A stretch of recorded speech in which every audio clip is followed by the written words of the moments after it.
Hello, it's Darren from Coaching Young Athletes. Welcome to the first edition of 5 Top Tips. And today's topic for my 5 top tips is how to keep kids maximally involved in a session. How can we keep maximum participation for our kids in one of our learning sessions? Now, I'm going to count from 5 back to 1, ending with my top tip.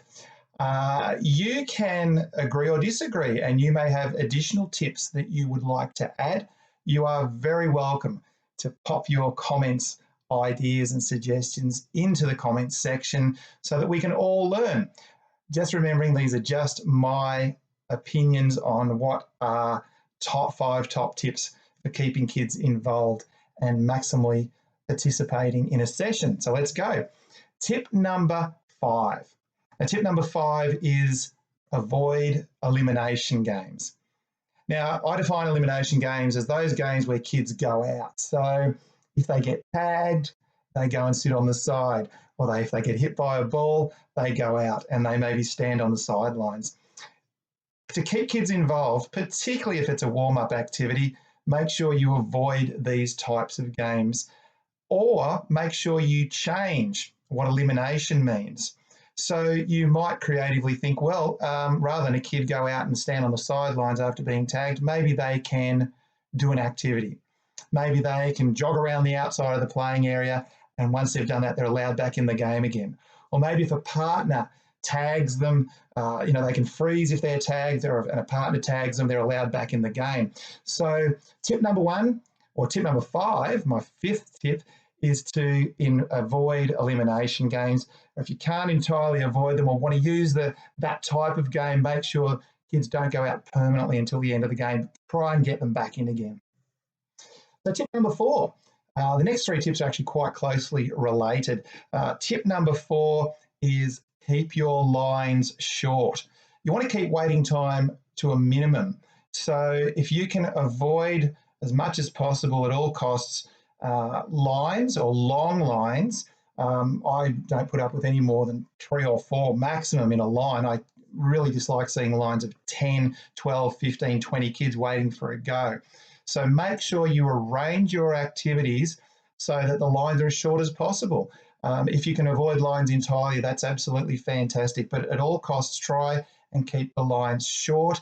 Pick activities where the kids preferably don't have to line up. So tip number 5 was avoid elimination games. Tip number 4 was keep lines short. Now, the next one is very closely related, is always try and arrange the kids into small activity groups, similar to keeping the lines short. But there are activities where kids may not be lined up, but they may be in a big group and there may be only one ball there for them, or there might be, less chance of the kids being involved and have to wait on the side. So just like keeping the lines short, try and arrange activities where your groups are relatively small and kids are maximally involved during the time that they are within that group. Again, related to the 2 previous tips, tip number 2 is make sure you have enough equipment. So again, if you're going to do an activity that requires the kids to use equipment, we want to avoid them lining up. We want to avoid big groups. So we have to make sure that we've got a piece of equipment each or a piece of equipment between 2 so that they are getting a maximal amount of turns and don't have to wait long for their turn or to get involved in a session. The less standing on the sidelines, the less standing at the back of a line with kids, the better. My top tip, my number 1 tip for keeping kids active, and it's sort of come out previously, but be creative with your organisation of a session. Now, if you need to use lines, if you have larger groups, one that I can think of in particular in the sport that I do is coaching high jump. Now, when you move to those high jump bags or that high jump bag, if you've got a large group of kids, you can only jump one at a time. But how can you rearrange that activity so that the rest of the kids who are not actively doing that activity are still involved? Can they be assistant coaches? Can they be judges or umpires or officials? Can they be involved by cheering and clapping, or giving kids feedback, or warming up and preparing for their go. I've had activities before where I've noticed that the activity, I can't avoid the waiting time for the kids, and I tell them to warm up and make sure they're prepared. Can they be doing other skills? Can they be practicing the skill that they are just about to do?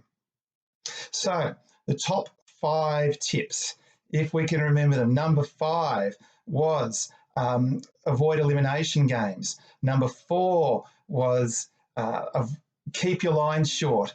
Number 3 was keep the group small.